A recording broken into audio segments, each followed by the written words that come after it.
Thursday night. There's a new sheriff in town, and her name is Bad Girl Lele. You won't believe that girl Lele's new vibe. You're supposed to say, yeehaw! No. Don't miss an all-new That Girl Lele. Thursday night after an all-new Tyler Perry's Young Dylan at 7. Keep it here.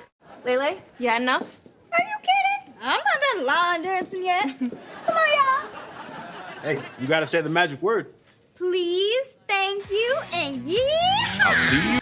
Again, Nickelodeon getting their redneck shit on, and they're doing a damn good job of it, just like how Disney Channel does from time to time as well. And that finally concludes the Johnny Benson installment of That Girl Lele from last Thursday. I mean, Jalen Youngblood, David A. Arnold's nephew, crushed his debut, and tomorrow he gets to do this round again.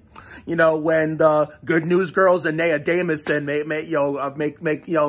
make their grand appearance on what will be the Brett Bodine installment, which is what we're gonna go over tomorrow. So anyway, let's get into this episode, and I'm gonna try to make it as quick as possible because I have yet to eat and drink something. So therefore, I'll start off with the quick stuff. The shoe stuff with, Bryce and Marky. And also, thank you, Tommy Hobson, for finally adding me back as a friend on Facebook.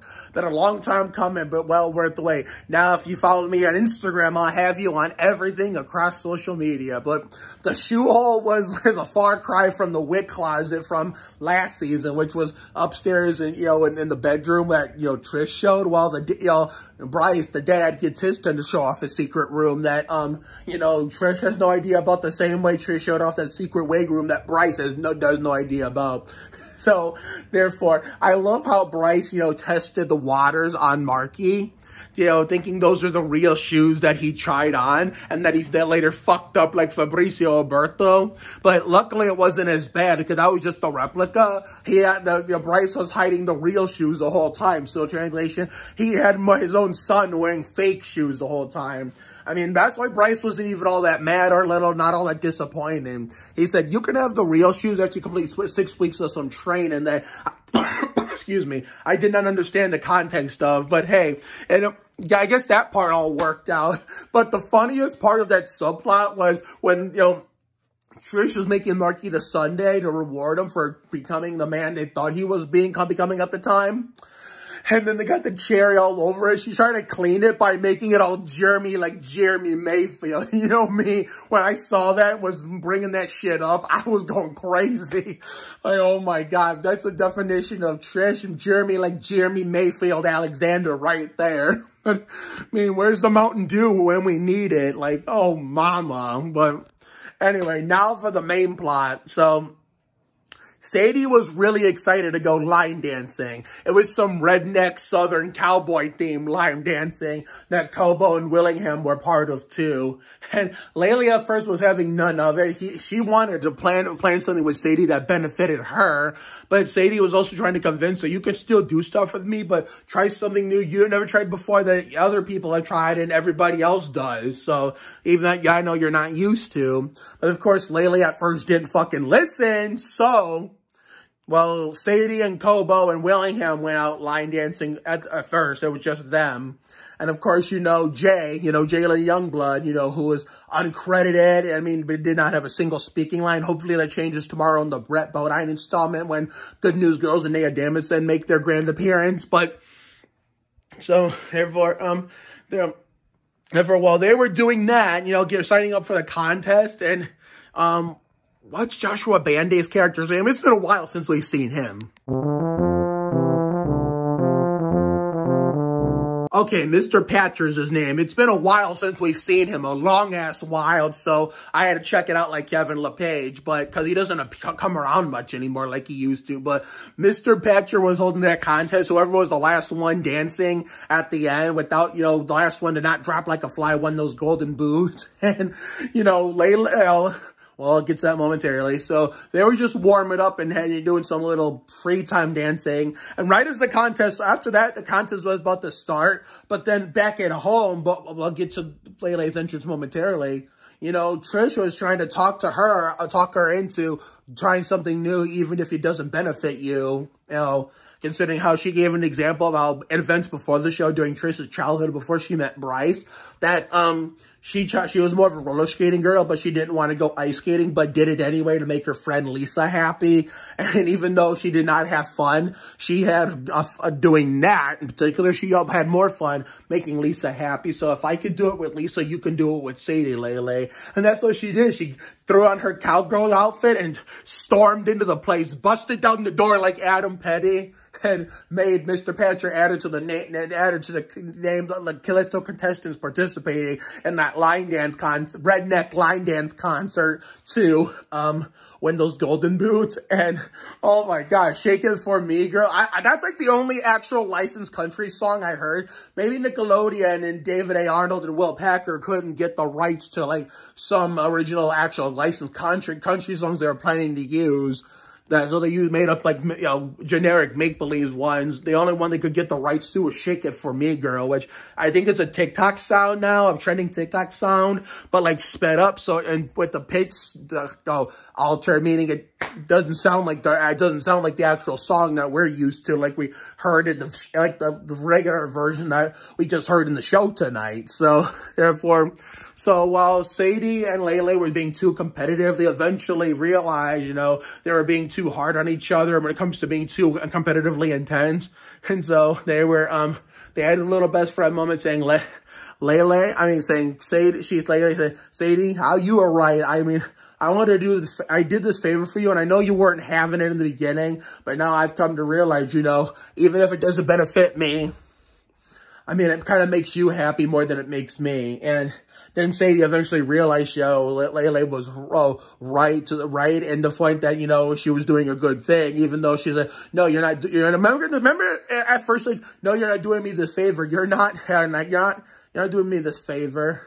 You're not into this. And then, but remember right before the moment, Lele said, this is a lot of fun. And Sadie's like, I told you so. And then that led to their moment. Then they hugged it out. And then here comes Mr. Patcher disqualify them. And by saying hugging doesn't count as dancing unless you're moving around and shit, doing some kind of movement that's like dancing worthy. So you're out. I should have known it was going to knock them out, allowing Willingham to win. Not like it's a big deal anyway, because Willingham's one of the good characters. Now, if it was someone like that fucking dipshit fictional great in winning, luckily he wasn't there tonight. But unfortunately, we have to deal with his bitch ass tomorrow. Not the real Graydon. Graydon Yotzowitz, the real life version, seems like a really nice kid in real life. But his fictionalized real, technically partial real, because they still use his real name, except they spell it D-E-N instead of D-O-N. The real life version with the last name Yotzowitz seems like a good guy, a good kid. But the fictional version is totally, completely different. He's just the definition of some fucking dipshit. Now, if there was someone like him winning, then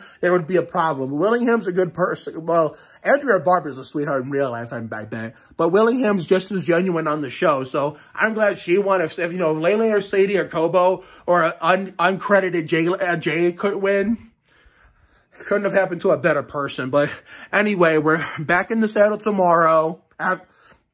Going bowling. We're going to buy Coca-Cola. And we're kind of, right after we come home, since it's going to be the cold weather is almost in full swing before the Mike and Mo Halloween birthday rage on on Monday, Halloween, after work. And then, the Sandy Ridge finale prediction November 3rd is looking like November 3rd is getting close to confirmation, because 62, 60, and all the other lower 60 stuff ain't enough. It at least has to be in the mid to upper 60s to be worthy enough for a Sandy Ridge 2022 finale. So we're going to know in a couple days as we get further into the 10-day forecast on theweatherchannel.com. If there's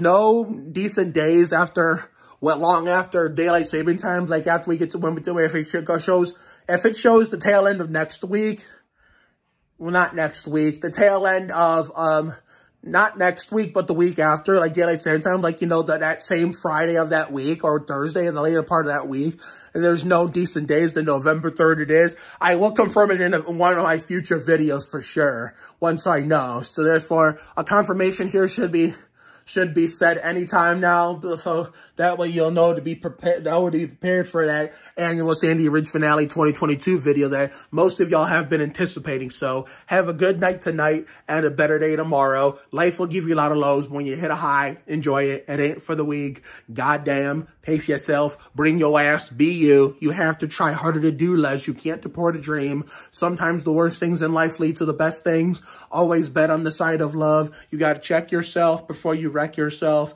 Sometimes you just got to be present. You never fail until you stop trying. It never pays to worry too much about things. It's never too late to turn the day around. Another day on time, another day to shine. Sometimes you just got to flock yourself, trust your instinct, and stand up for yourself and not back down to anyone. Take care, everyone. Good night. And tomorrow's video will be,